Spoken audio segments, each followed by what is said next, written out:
fortune or in bad, in life or at death. All my difficulties had disappeared by choosing those feet of yours as my only shelter.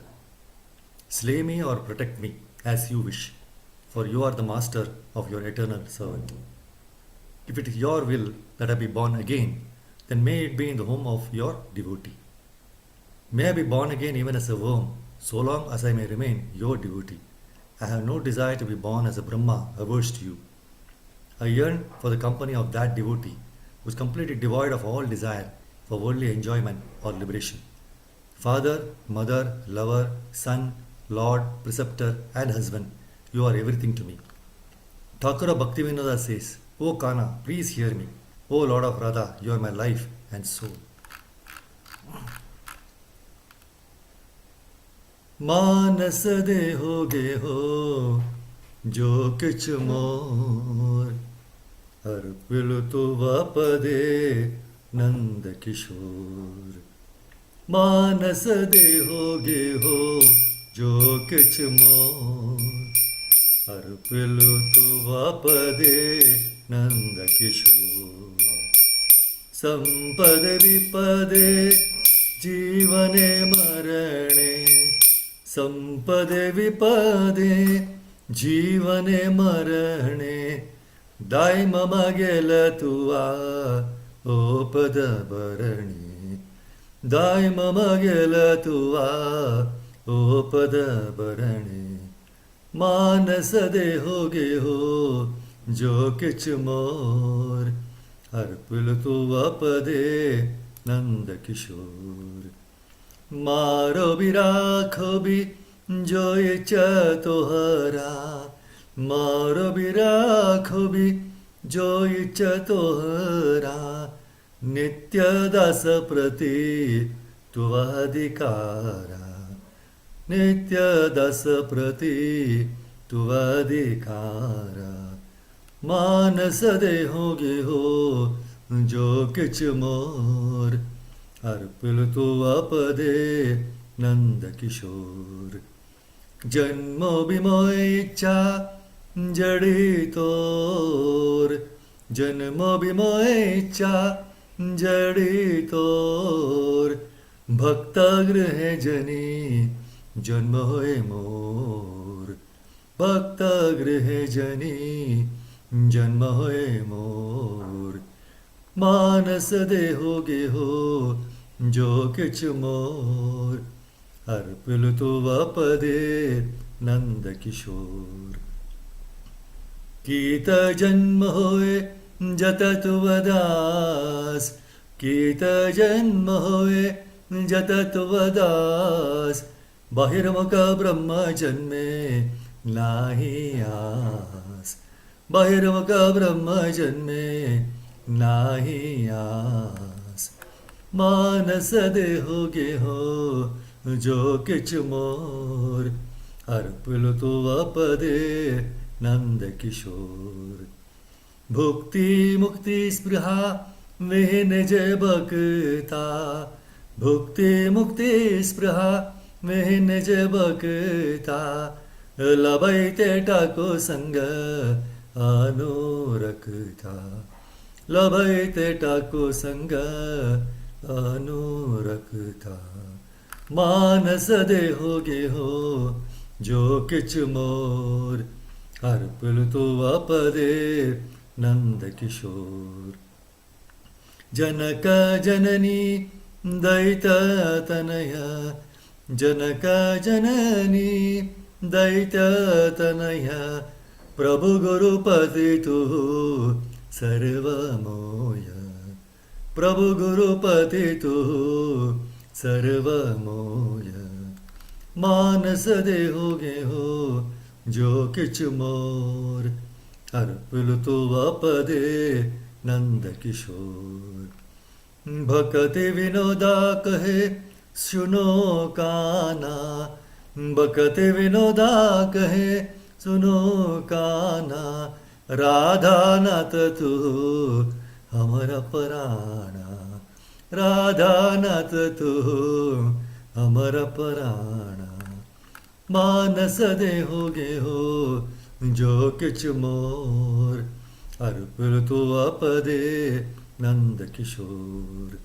Hare Krishna, Krishna Krishna, Hare Hare, Hare Rama, Rama Rama, Hare Hare, Hare Krishna, Krishna Krishna, Hare Hare, Hare Rama, Rama Rama, Hare Hare, Hare Krishna, Krishna Krishna, Hare Hare, Hare Rama, Rama Rama, Hare Hare. मानस देहोगे हो जो किच मोर April तो आपदे नंद किशोर. हरिनाम संकीर्तन की जय. जगन्नाथ बलदेव सुभद्रमाई की जय. राधा माधव की जय. नरसिंहदेव भगवान की जय. पंचतत्व की जय. श्री गोस्वामी की जय. श्री प्रभुपाद की जय. श्री गुरुदेव की जय. निताय गौर प्रेमानंदी. हरि हरि बोल. ॐ नमो भगवते वासुदेवाय. ॐ नमो भगवते वासुदेवाय. ॐ नमो भगवते वासुदेवाय. नारायणं नमस्कृत्य नरं चैव नरोत्तमं देवीं सरस्वतीं व्यासं ततो जयम् उदीरयेत्.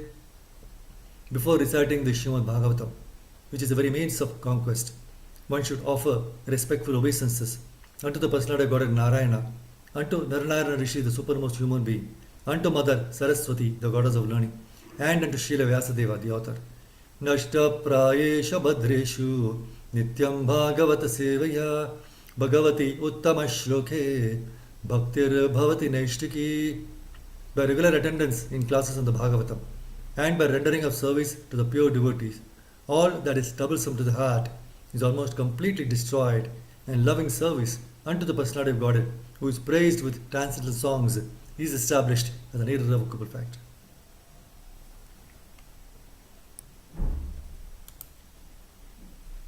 So, Hare Krishna Praise Mata is again welcome all of you for this Bhagavatam session. And just share the screen for today's verse, which we'll be discussing. This fourth canto, 21st chapter, verse number 7.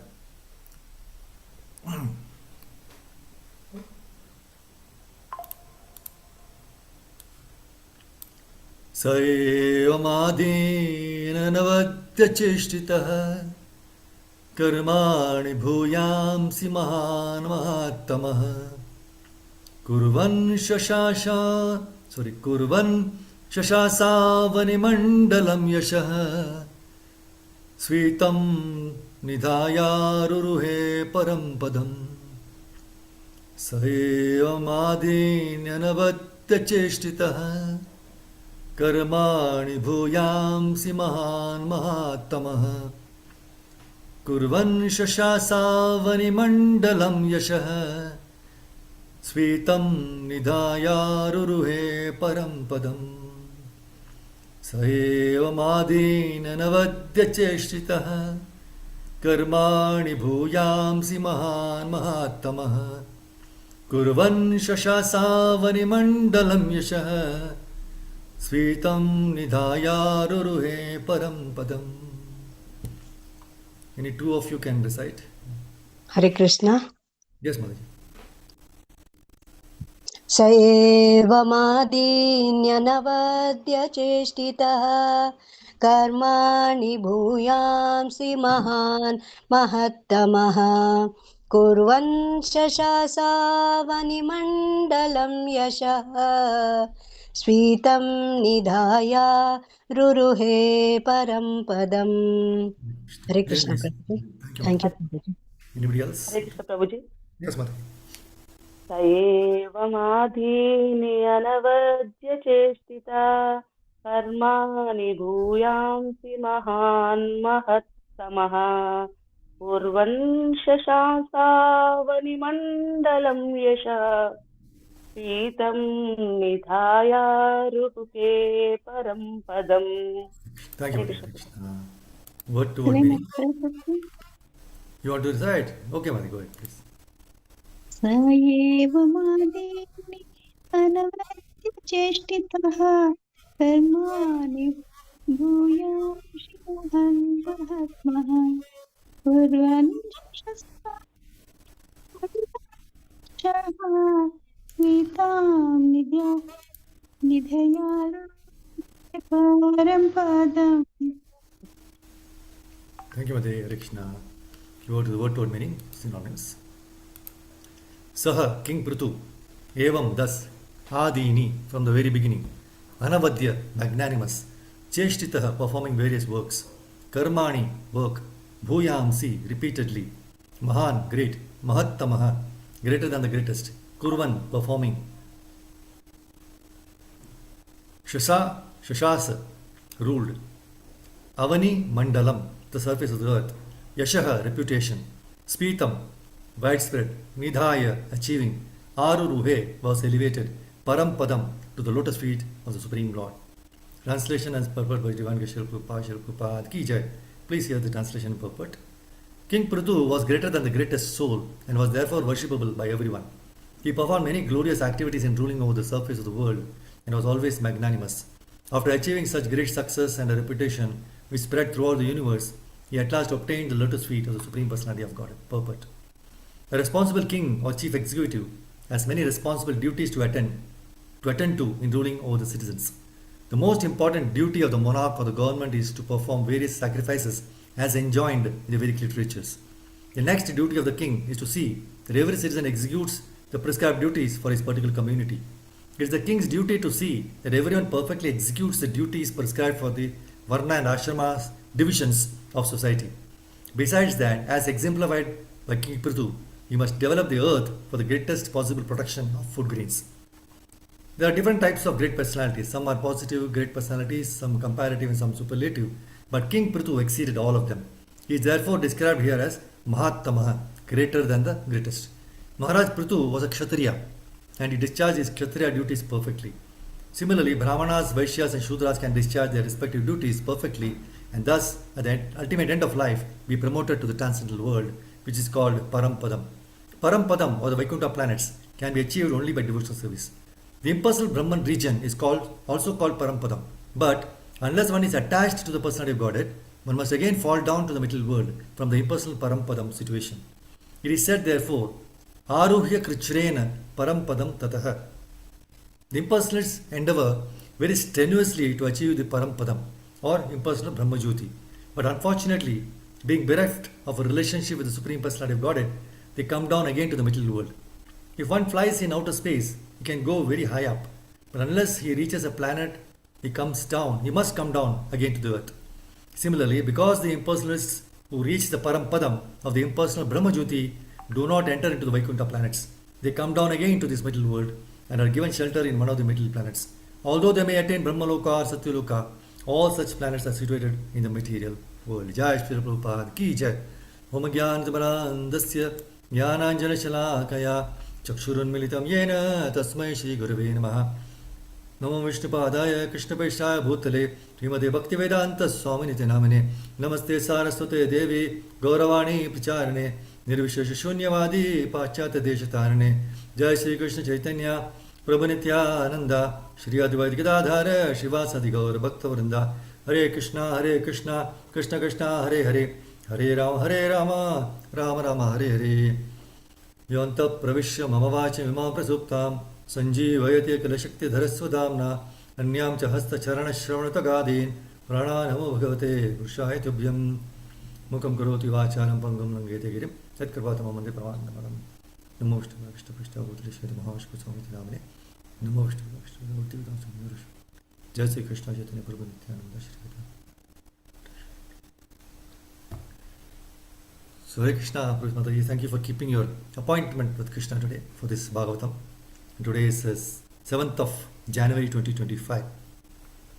It's a very wonderful verse 4:21:7 from with regard to I think instructions by Maharaj Prithu.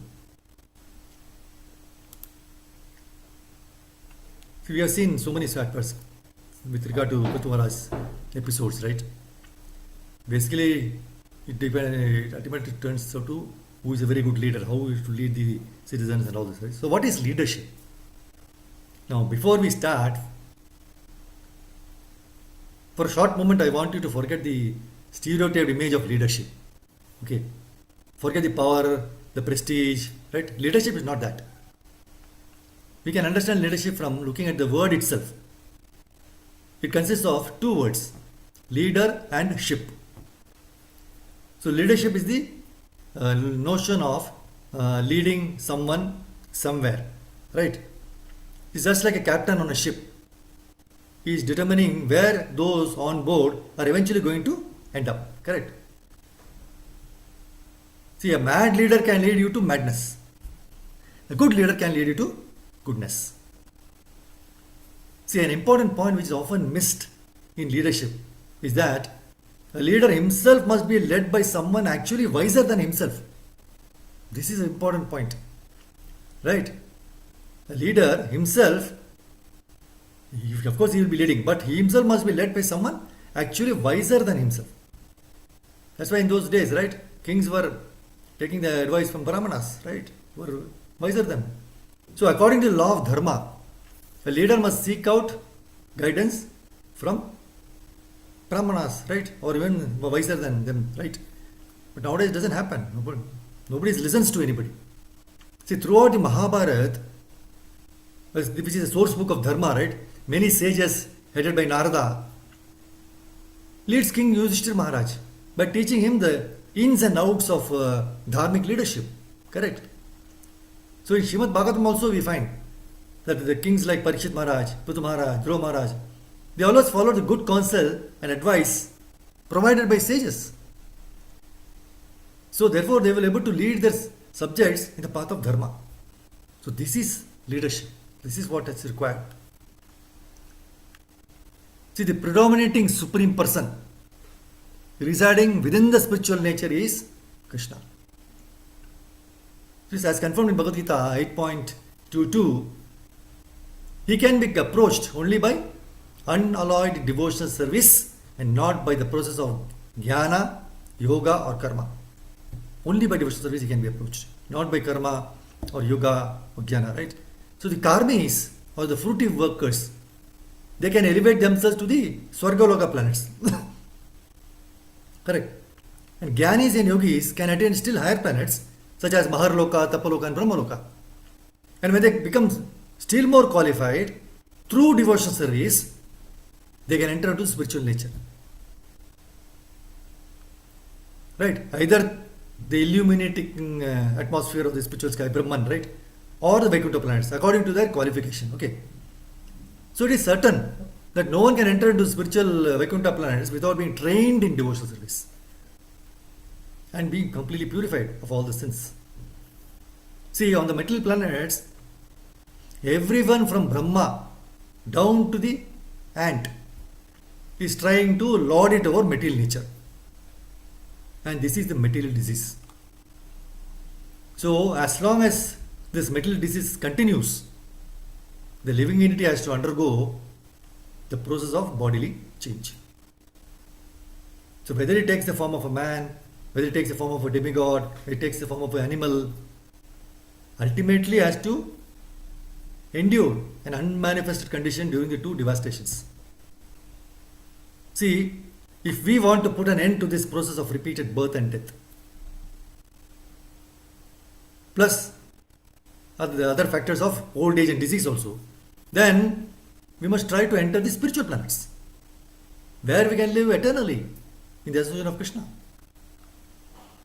Lord Krishna, all his plenary expansions, see, they dominate every one of these innumerable planets in the Vaikuntha.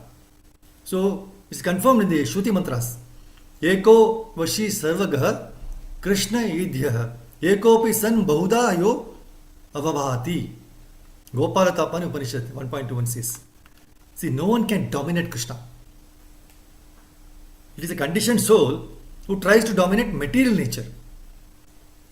And therefore is subjected to the laws of material nature and therefore sufferings of repeated birth and death. Correct. That's why Krishna comes here to re-establish the principles of religion. And the basic principle is development of an attitude of surrender to Krishna. See, this is the Lord's last instruction in the Bhagavad Gita 18.6. Sarva dharman parityajya mamekam sharanam vraja. Give up all other processes, just surrender to me alone. Unfortunately, foolish men, they have misinterpreted this prime teaching of Bhagavad Gita and misled the masses of people in so many ways, in diverse ways. See, people have been urged to open hospitals, but not to educate themselves to enter into the kingdom of God by devotional service. They have been taught to take interest only in temporary relief work, which can never bring real happiness to the living entity, right? Not possible at all. And you might see many men are advertised as great scholars of Bhagavad Gita.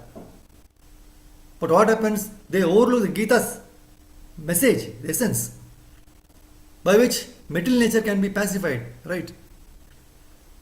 See, powerful nature can be pacified only by awakening Krishna consciousness. As is very clearly pointed out in Bhagavad Gita 7.14. Daihi esha gunamayi, devihi yesha gunamayi, mama maya duratyaya, mamevaya prapadyante, maya metam tarantite. This divine energy of mine, consisting of the three modes of material nature, is difficult to overcome.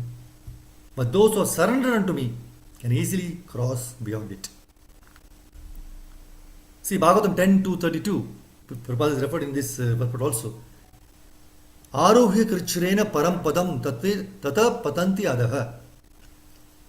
Now, he says, because they have no information of the spiritual varieties in the Vaikuntha planet or in the Goloka planet, because they don't have, they come down, because there is no bhakti. See, the 10.2.32, it's a very nice verse in Bhagavatam.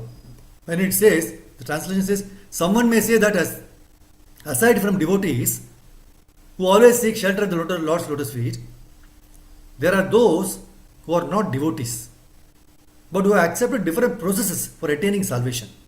So what happens to them? So this is the question, right? So in answer to this question, Brahma and other demigods, they say, O lotus-eyed Lord, although non-devotees who have accepted severe austerities and penances to achieve the highest position may think themselves liberated, their intelligence is impure. They fall down from their position of imagined superiority because they have no regard for your lotus feet. See, in the Vaikuntha planets or Goloka Vrindavan planet, nobody can enter unless he is a pure devotee. Bhaktya mam abhijanati yavan yaschasmi tattvataha tato mam tattvataha gyatva vishate tad anantaram. 18.55 Bhagavad Gita says. When one understands Krishna in truth, then he is allowed to enter. Otherwise, he cannot enter. He remains outside.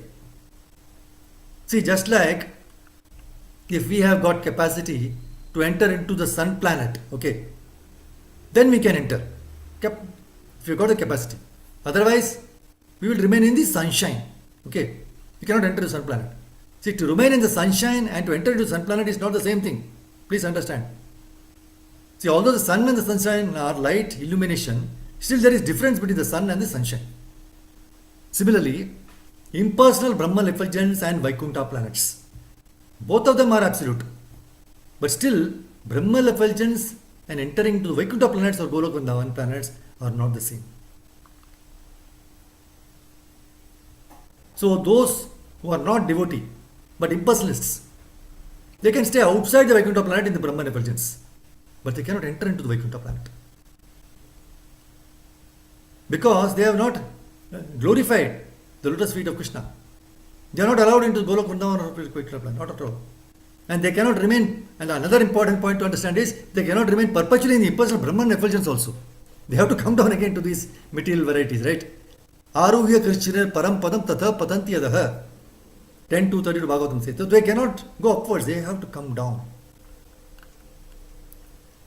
See, when Prithu Maharaj stopped the 100th Ashwamedha Yajna at the request of Lord Brahmaji, what happened? Lord Vishnu appeared. So in the previous chapter, right, 420, in the first verse, says, the Lord is telling, no, the Supreme Personality of Godhead, Lord Vishnu appeared on the scene, correct? So accompanying him was King Indra. Lord Vishnu then began to speak. But Vishnu was already there in the yajna at the beginning. Then Bhagavatam, why Bhagavatam says he appeared? You know why? Vishnu appeared because once the envy between Indra and Prithu Maharaj started, Lord Vishnu disappeared. He was there, but when the envy started, he disappeared. After the envy disappeared, due to Brahma making a peace deal, Vishnu came back. So the conclusion is Lord Vishnu is with us only until there is no envy in our lives. Otherwise, he is completely there. So now Vishnu asks Prithu Maharaj to stop 100th yajna, that is Brahmaji, right, and forgive Indra. See, why is the Lord advising Prithu Maharaj to stop and not Indra to stop? You are the problem creator, right? And though Lord Vishnu was accompanied by Indra to seek forgiveness, right? So Indra is holding the high responsibility, and as the king of heaven and as entitlement for his position, right? He is allowed to enjoy. So he must complete his enjoyment until allowed as per his past karma. So Bhagavatam tells Prithu Maharaj to do his duty. The duty of Prithu Maharaj is to protect the people of his kingdom. And for him, there was no need to do 100 yajna. The 100th was not required at all. So King Prithu accepted the orders immediately. Right? He also forgave Indra and hugged him. So the wonderful way in which the Lord reciprocates to Prithu Maharaj's obedience and behavior, it is very nicely revealed in 4:20:20. The first point is, the Lord is detained. Right? Lord is detained. Sorry.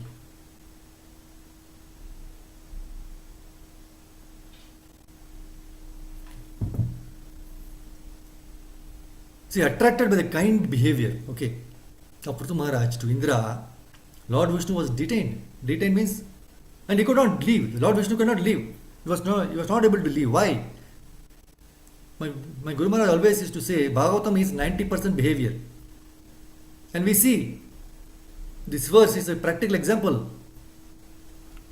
Right? Lord was just about to leave, right? He stopped the 100th, he did not do the 100th one. Indra also, Lord Vishnu bought Indra. And they both hugged each other and the envy was taken off. And now the Lord was about to leave. But because he was so greatly inclined towards the behavior of King Prithu, because he followed the instruction immediately, he did not depart. He did not go. He could not. Seeing the behavior of Maharaj Prithu with his lotus eyes, he was detained because he is always the well-wisher of his devotees. The second point is, Lord then showers his blessing on Prithu Maharaj. But this is not all. The Lord makes up his mind to leave, okay, but unable to leave, still unable to leave. That's why in the 4:20:34 he says, Maitreya is telling to Vidra, the Supreme Personality of Godhead amply appreciated the meaningful prayers of Maharaj Prithu. Thus, after being properly worshipped by the king, the Lord blessed him and decided to depart. See, please note, here he makes up his mind to leave, but he is still being detained due to Prithu Maharaj's behavior. Amazing is Bhagavatam, wherein we can see how change of behavior pleases Krishna so much that Krishna is detained and is still making up his mind to go, but not able to actually go. So that is the beauty of behavior in devotional service, right? And the third point is, Bhagavan finally leaves. In the 4:20:37, the infallible Supreme Personality of God, having captivated the minds of the king and the priests who were present, returned to his abode in the spiritual sky. But in the 30th verse, but he returns and reveals himself again. King Prithu then offered his respectful obeisances unto the Supreme Personality of Godhead. But he had already left. Who is the Supreme Lord? Right? So, although not an object of material vision, Lord revealed himself to the sight of Maharaj Prithu. And offering obeisance to the Lord, the king returned to his home. So, the Lord appeared again after leaving, right? So, Prithu Maharaj, after offering obeisances, returned home. Prithu Maharaj left first before Bhagavan. This can happen only with Bhagavan. Because of Prithu Maharaj, Lord is reluctant to leave. And even after leaving, he returns back and Prithu Maharaj offers his obeisances. This is the power of devotional service. See, offering prayers, right? Prayer is the media through which we can communicate with Krishna. It is the best method by which the soul can talk to the super soul. And depending on the intensity and purity of mood with which the prayers are offered, the soul gets the reciprocation from Krishna. See, we do not have any purity to offer wonderful prayers unto the Lord, right? Unto the Supreme Lord. But that is why my Guru Maharaj used to always insist we should take shelter of the various prayers offered by the great souls in Srimad Bhagavatam.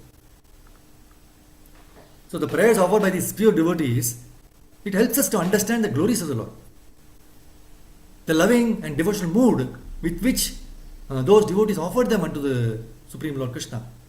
So simply, for our duty, simply by reciting these prayers and meditating on their imports, we may someday get at least a tinge of their devotion. See, after the Kurukshetra battle, Bhishma Deva offered wonderful prayers, lying on the bed of arrows. So he offered wonderful prayers to Supreme Lord Krishna when the Lord personally came to meet him along with the Pandavas. And also many other great sages also were there, Mahatmas from different parts of the universe, they were also there. That's why in Bhagavatam 1.9.39, Bhishma Deva prays, at the moment of death, let my ultimate attraction to be to Sri Krishna, the personality of Godhead. I concentrate my mind upon the chariot driver of Arjuna, who stood with a whip in his right hand and a bridle rope in his left, who was very careful to give protection to Arjuna's chariot by all means. Those who saw him on the battlefield of Kurukshetra attained their original forms after death. So Bhishma Deva very well knew that all the soldiers in the battlefield, irrespective of whether they fought for Pandavas or for Kauravas, okay, everyone got liberated from the mental clutches and they attained their original forms. So the purport, Prabhupada says, a spiritual form like the Lord's, either two-handed or four-handed, is attained by the devotees of the Lord, either in the Vaikunthas or in the Goloka planet, according to the original nature of the soul. So this form, which is 10% spiritual, is the Swarupa of the living being. And all the living beings who participate in the battlefield of Kurukshetra, both sides, attained the Swarupa as confirmed by Bhishma Deva. So it is very sure that Bhishma also would get the same benediction as the Lord, who has come to see him personally. So when our destination is sure, our natural tendency is to become careless, overconfident, proud, slacken in bhakti.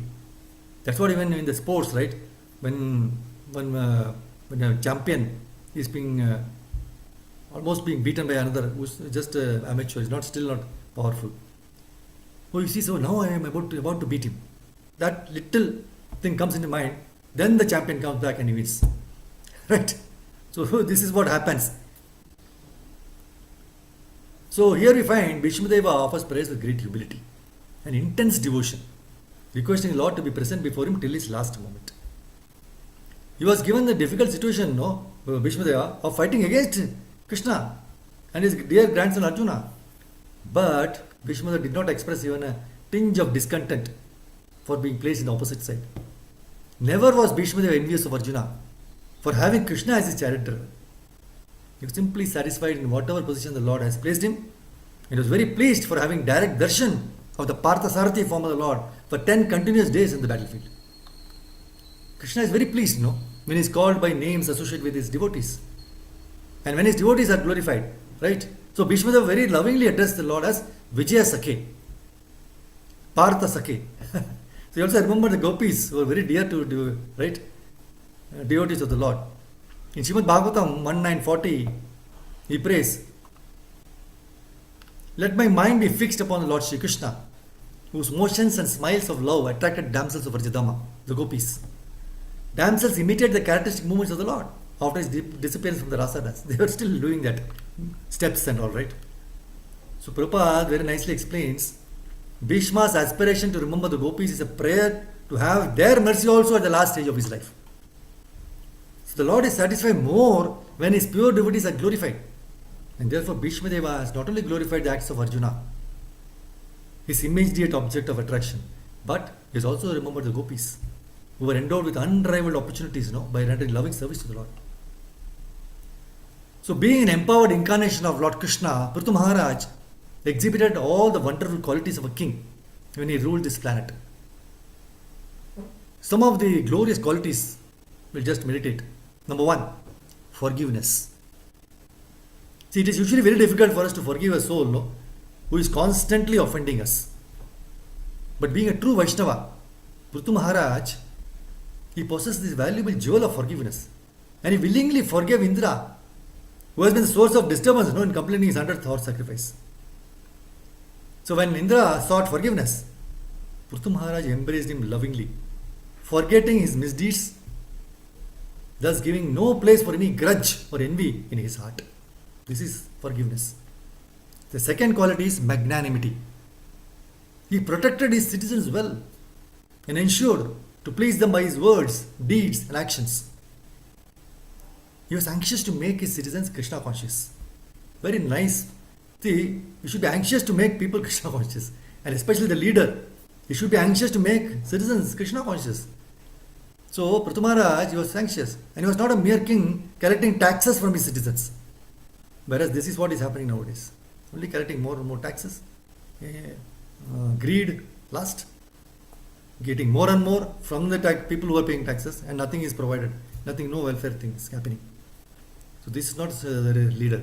The magnanimity is not there. Whereas Prithu Maharaj was that. The third point is humility. Although he was the most powerful king, while instructing his citizens about the way of life, he presented them in a humble manner. He was not forcing them, come on, you have to do this has been done. Very humble manner, without any tinge of pride that he is their ruler. And he very well knew that it's only by Krishna's mercy he has been blessed with this royal position.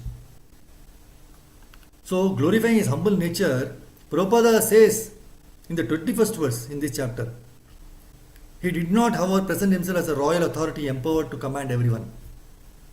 For he wanted to present his statement in a humble submission before the assembly of great sages and saintly persons. So, as a great king of the entire world, he could have given them orders. But he was so humble, meek, and honest that he presented his statement for approval in order to clarify his mature decision. So he was taking the guidance of the knowledgeable people in his ministry, right? So this is what is to be done. Then comes pridelessness. Even when he received a very opulent reception from his citizens, Prithu Maharaj was not proud. In fact, in this chapter, the 5th verse, today we are doing 7, the 5th verse, Prabhupada says the reception given to the king was full of opulence, yet he did not become proud. It is said, therefore, that great personalities of power and opulence never become proud. And the example is given that a tree which is full of fruits and flowers does not stand erect in pride, but instead bends down to show submissiveness. So this is a sign of the wonderful character of great personalities. The other 5th one is hospitality.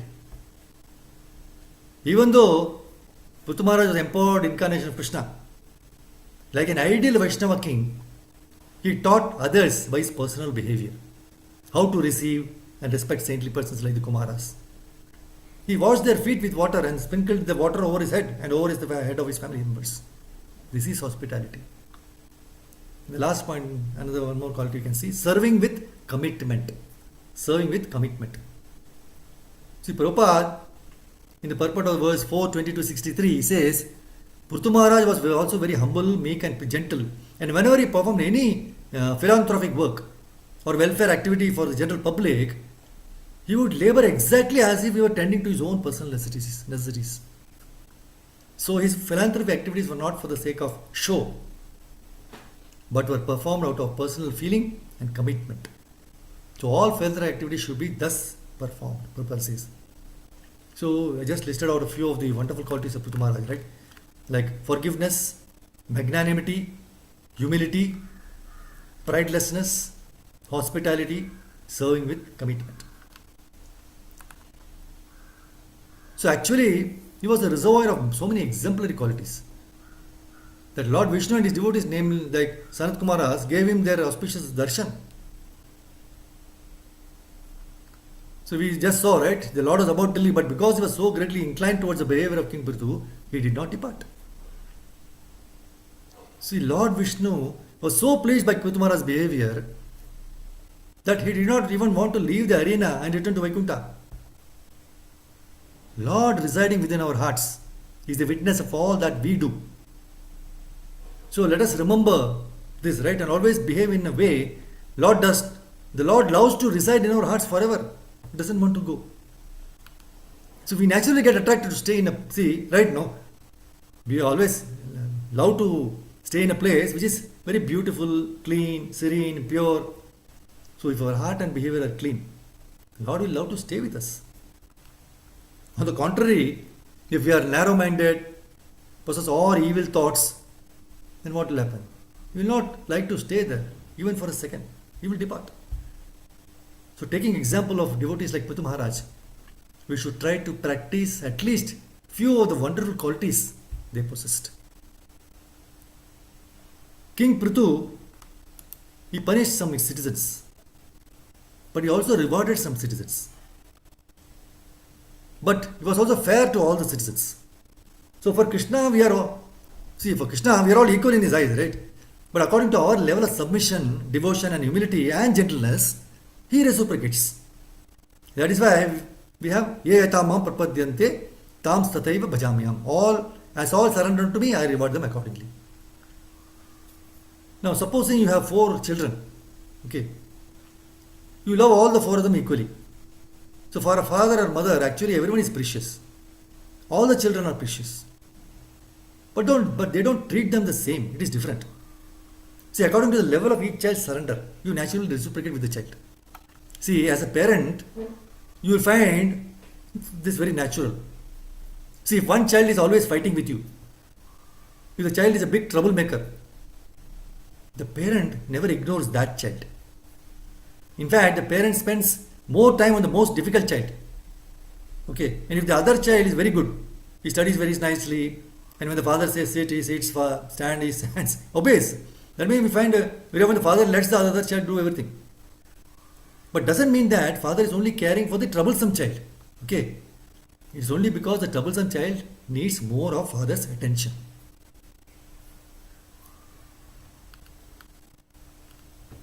So we should understand that each child should not compare with the other child. Otherwise envy will come. So why Krishna is taking so much care of? So sometimes we feel, why Krishna is taking care of only this one, no, he's not neglecting me. No, this is not the mood of a devotee. A devotee always understands that whatever Krishna is giving, that is what the devotee requires. At the same time, devotion service is so dynamic that if the son suddenly improves, father can become very happy with that son. The troublesome son now is improving. So it doesn't mean that we are in one position always. Devotion service is progressive.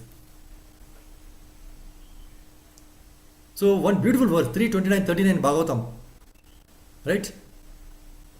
It says, no one is dear to the Supreme Personality of Godhead, nor is anyone his enemy or friend. But he gives inspiration to those who have not forgotten him and destroys those who have.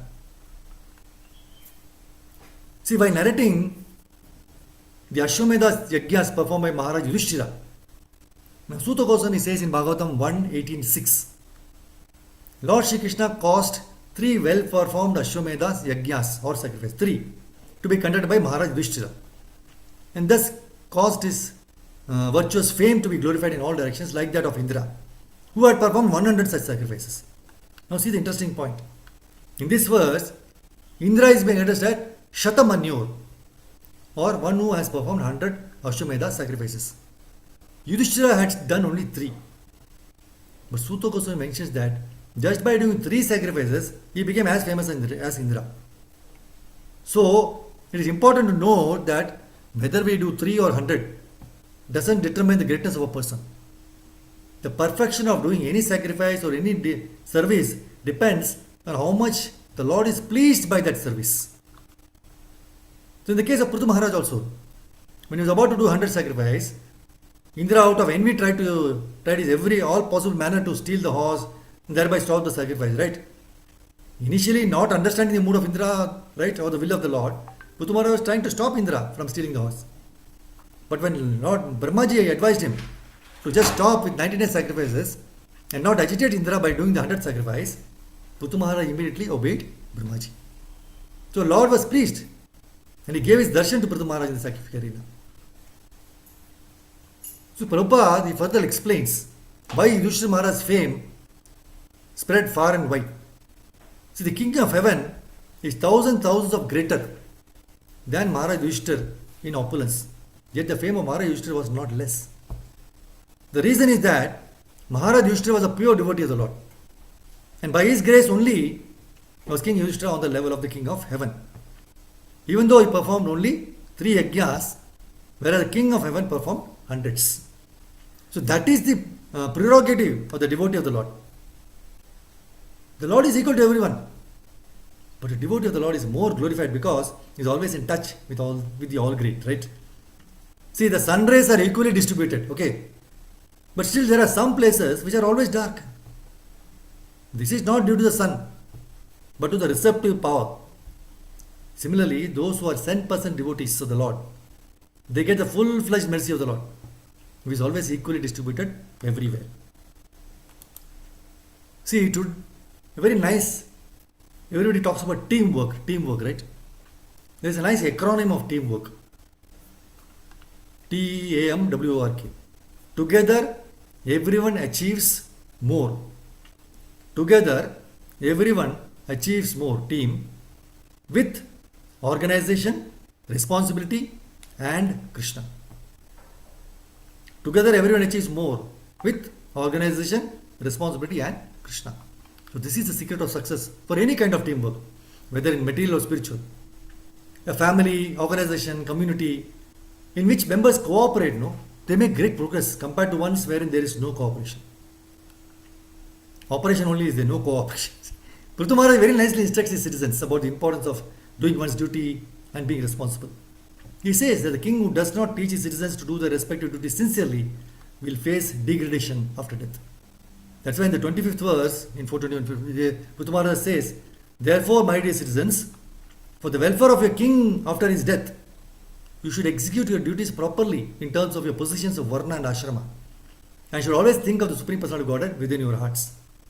By doing so, you will protect your own interests, and you will bestow mercy upon your king for his welfare after death." And he says that after death, the result of an action is equally shared by its doer, its director, and its supporter. So Prabhupada says in the purport, King Prithu wanted his citizens to cooperate fully with him. For if they cooperated, they would enjoy the same profit as he after death. Now, if Prithu Maharaj as a perfect king were elevated to the heavenly planets, citizens who cooperated by approving of his methods would also be elevated with him. Prabhupada says, since the Krishna consciousness movement going on at the present moment is genuine, perfect, and authorized, and is following in the footsteps of Prithu Maharaj, anyone who cooperates with this movement or accepts its principles will get the same result as the workers who are actively propagating Krishna consciousness. That means obey the acharyas. In this regard, I came across a short story. Once there was an outbreak of an epidemic in a kingdom. So many people were dying every day. So not knowing how to control the situation, the king prayed to the Lord. Lord appeared before him in his dream and told that if every citizen in his kingdom, if they would fill in a bucket of milk, right, and drop it in the dry well situated in the center of the kingdom on the night of a new moon day, the influence of the epidemic will vanish. So they were supposed to take a bucket of milk, pour that dry well, which is there in the center of the kingdom on the night of a new moon day. So the king announced this message to everyone. All the citizens followed the king's order, but to his surprise, epidemic did not stop. The king then went to the well and found it was filled with water instead of milk. And then he realized that since the citizens were all irresponsible and miserly, every one of them had poured water thinking the rest of the people would be pouring milk. So, if we are organized and responsibly following our duties, keeping Krishna as the center, then we shall experience bliss both in this lifetime and the next. Otherwise, we will keep suffering life after life. See, we understand that our real good fortune is to be situated in the loving transcendental service of Krishna. And Krishna very lovingly states in 4:20:12, my dear devotee, see, he says, my devotee, who is connected with me in intense friendship and affection, being completely in knowledge, is never agitated by material happiness and distress. So, see, we should commit to memory these verses, right? Whenever we are discouraged, this verse is very beautiful. He says, my devotee who is connected with me in intense friendship and affection, being completely in knowledge, is never agitated by material happiness and distress. Another beautiful verse is 33rd verse, 4:20:33. My dear king, O protector of the citizens, henceforward be very careful to execute my orders and not be misled by anything. Anyone who lives in that way, simply carrying out my orders faithfully, will always find good fortune all over the world. So if you want good fortune, just follow what is said in there. He says, O protector of the citizens, henceforward be very careful to execute my orders and not be misled by anything. Anyone who lives in that way, simply carrying out my orders faithfully. So let us remember that for one who executes the order of the Supreme Personality of Godhead and the orders of the spiritual master, who is the bona fide representative of Krishna, there is only good fortune throughout the world. See, there is a general misconception that performing of our occupational duty is material activity, and we can avoid that to perform the higher duty, devotional service. But scriptures are very clear in this regard, that performing our prescribed duties is indeed devotional service, provided we perform them with the consciousness that it is a sacrifice done to please the Supreme Lord. That's why in 3.9 Bhagavad Gita, Krishna says, Yajnatat karmanaha anyatra lokoyam karma bandhanaha tadartam karma kaunteya mukta sangha samachara. Work done as a sacrifice for Vishnu has to be performed. Otherwise, work causes bondage in this material world. Therefore, O son of Kunti, perform your prescribed duties for his satisfaction, and in that way you will always remain free from bondage. So there is no question of whether we should do our duties. No option. Really, right? It has to be performed. So anything we do as a sacrifice to Lord Vishnu satisfies him. And when he is pleased, the entire universe, including ourselves, become pleased. Yasmin tushtet jagat tushtam. So sacrifice does not refer only to yajnas and homas, but also includes performing our daily duties, our responsibilities home, at work, according to our varna and ashrama. So when everyone in the world, including the leaders, perform their duties with care, the whole world is pleased. Prithu Maharaj, while instructing his citizens on the subject of how to please the Supreme Lord, speaks this beautiful verse in 4:31-26 that reveals how valuable it is to the whole world when someone performs devotional service. He says the Supreme Personality of Godhead is the master and enjoyer of the results of all sacrifices. And he is the Supreme Spiritual Master as well. All of you citizens on the surface of the globe who have a relationship with me and are worshipping him by dint of your occupational duties are bestowing your mercy upon me. Therefore, O my citizens, I thank you. See what a wonderful Putmara is telling, right? All of you citizens on the surface of the globe who have a relationship with me and are worshipping the Lord by dint of your occupational duties are bestowing your mercy upon me. Therefore, O my citizens, I thank you. So here Prithu Maharaj is unveiling few powerful points. Number one, the Supreme Lord Hari is the master and enjoyer of all sacrifices. Number two, by performing our occupational duties incessantly, nirantaram, and with great determination, dridavataha, we can worship the Supreme Lord. And number three, such great souls who perform their duties immaculately and incessantly distribute their mercy, vitaranti anugraham, upon everyone, including the leader or authority. So how is it that when I perform my occupational duty, others are getting the mercy? Number one, when someone performs devotional service or his occupational duty, when somebody is performing that, he does not have time to think about harming us. This way we need not fear or any harm from them. So we can stay fearless and peaceful in their presence. This is the first one. Second, when he sincerely does his devotional service, he reminds us of Krishna. And when we get reminded of Krishna, our mind becomes calm, cool, and composed. Third, by his devotional service, he purifies every person and every place around him. Because devotional service, Krishna's name, fame, etc. are all Jagat Pavitram. So the purity rubs on everyone around him. And even if we have some evil thoughts in our mind, eventually we get purified in their presence. This way we get purified without even taking any external efforts to purify ourselves. So these are some of the ways by which we get benefited. We get benefited in the presence of a devotee without their knowledge or even without our knowledge. Therefore, it is very important that we thank everyone who performs devotional service or occupation duty for the pleasure of the Lord. That is why Prithu Maharaj humbly and sweetly thanks all his citizens for performing their occupation duties to please the Supreme Lord. So this reminds us of a statement Srila Prabhupada often used to tell his disciples, thank you for being Krishna conscious. Prabhupada says, thank you for being Krishna conscious. That's why my Guru Maharaj also many times he would say, never underestimate the power of devotional service. Never underestimate the power of devotional service. We are taking it for granted. We think we are doing everything day in and out. So many times we take devotional service and devotees for granted. And therefore we are not able to thank them for being devotees. So many times we say so many horrible things to devotees, behave offensively, speak harshly, and even defame them. But most of them accept it silently and don't retaliate. Just imagine if we behave the same way to a materialist, what would be our condition? See, that was condition between devotees and devotees, right? But what about in the material world? If you are a materialist, if you do that, we would land up either in the hospital or directly in the Smashan Ghat. Beat you out. But there, they will tolerate, they will silent, they don't retaliate.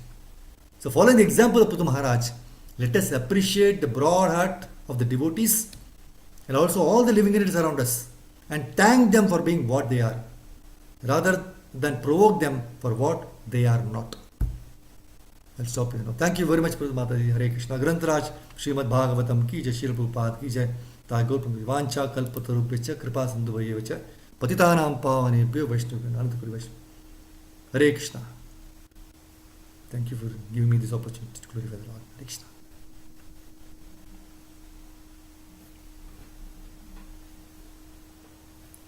Hare Krishna Prabhu, Danda Pranam Prabhuji. Hare Krishna, Gordon Prabhu. Yeah, thanks for a very, very wonderful class, Prabhuji. Excellent class. Hare Krishna. Prabhu, I just wanted to know, like, normally we say that Lord is in the form of Paramatma in every body, every living entity. And it also said that when a devotee prays, Krishna comes and settles in his heart. So how to understand it when it's already there as a Paramatma? So how to understand this, Prabhuji? Please can you? Paramatma means is already there. That is the heart of everybody. And he's always guiding us also. Right? The point is, are we listening to him? So if you're not listening, then definitely he will stop telling you. Just like in the house, the child is there. Go on telling him do this. If he does anything wrong, go and give on guidance, always giving him advice not to do this, not to do that, do this like this. But he never listens. So ultimately, if you go on disregarding you, not accepting your advice and nothing, ultimately what you do, you stop giving advice, right? The same way Krishna is, he is in the heart. So if you're not listening to him, then he will stop giving. That means he's not there. Just like in Prithu Maharaj's case, right? Because of the behavior of Prithu Maharaj, Vishnu was already there in the arena, right? In sacrifice, he's already there. Wherever yajna or sacrifice is going down, he's already there in the arena. But because of the envy between Lord Indra and he left, then he was not there.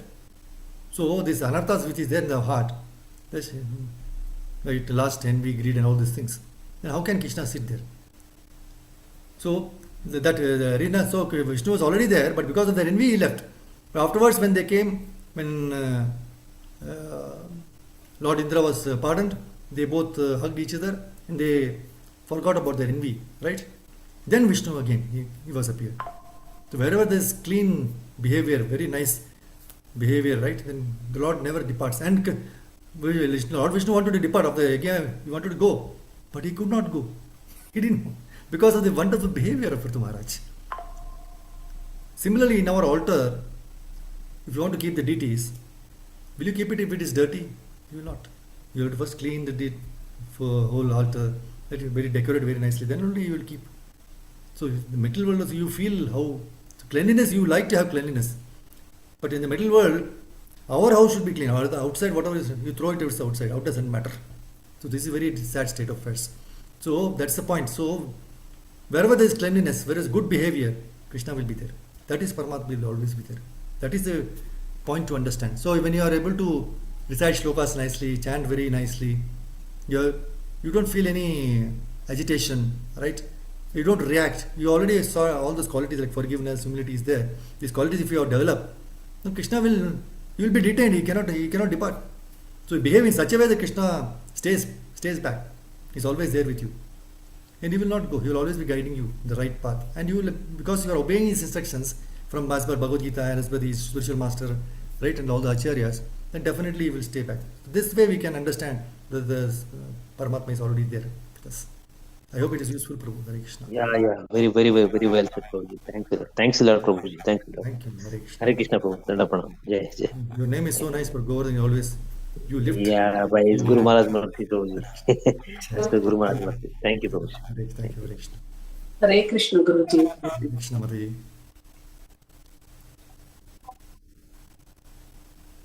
Thank you, Prabhuji. Hare Krishna. Thank Thank you. you. Thank you, Prabhuji. Hare Krishna. Dandavat pranam. Thank you, Uttam Damodar Prabhu, for giving Hare Krishna. Thank you, Prabhu, for wonderful explanation. Always indebted to you for whatever classes you give us. Hare Krishna, Prabhu. It's all Guru's mercy and all the thank you very much, Hare Krishna. Thank you, Jyoti Mataji, Kalyani Mataji, Nirmala Mataji, Revati Prabhu, Revati Prabhu, Hare Krishna, Swati Mataji, Hare Krishna. Galaxy. Thank you, Prabhuji. Hare Thank you, Krishna. Hare Krishna. Thank you. Thank you very much, Prabhuji. Dandavat pranam. Teamwork. Thank you, Prabhuji. Teamwork. What is the full form of teamwork? You remember? Together, everyone achieve more with organization, responsibility, and Krishna. Jai, Hari Bol, Mataji, wonderful. Very nice. Jai. Thank you, Mataji, Hare Krishna. Okay, stop.